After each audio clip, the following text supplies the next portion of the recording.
Genèse, chapitre 2. Ainsi furent achevés les cieux et la terre et toute leur armée. Dieu acheva au 7e jour son œuvre qu'il avait faite, et il se reposa au 7e jour de toute son œuvre qu'il avait faite. Dieu bénit le 7e jour, et il le sanctifia, parce qu'en ce jour il se reposa de toute son œuvre qu'il avait créée, en la faisant.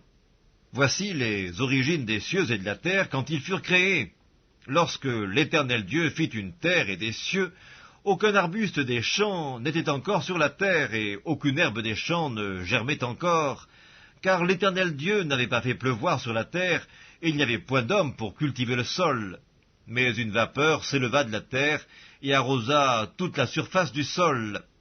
L'Éternel Dieu forma l'homme de la poussière de la terre, il souffla dans ses narines un souffle de vie, et l'homme devint un être vivant. Puis l'Éternel Dieu planta un jardin en Éden, du côté de l'Orient, et il y mit l'homme qu'il avait formé. L'Éternel Dieu fit pousser du sol des arbres de toute espèce, agréables à voir et bons à manger, et l'arbre de la vie au milieu du jardin, et l'arbre de la connaissance du bien et du mal. Un fleuve sortait d'Éden pour arroser le jardin, et de là il se divisait en 4 bras.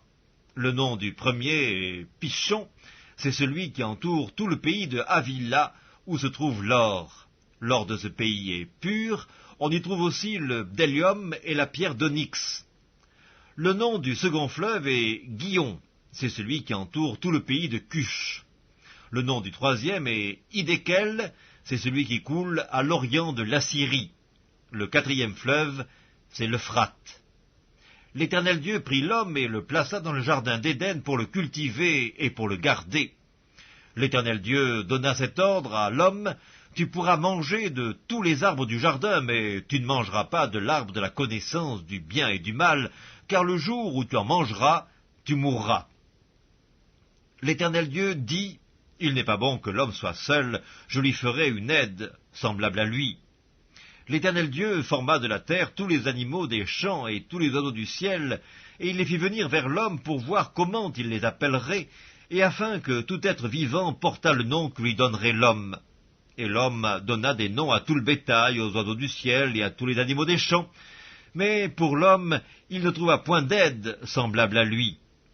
Alors l'Éternel Dieu fit tomber un profond sommeil sur l'homme qui s'endormit. Il prit une de ses côtes et referma la chair à sa place. L'Éternel Dieu forma une femme de la côte qu'il avait prise de l'homme, et il l'amena vers l'homme. Et l'homme dit: voici cette fois celle qui est os de mes os et chair de ma chair. On l'appellera femme, parce qu'elle a été prise de l'homme.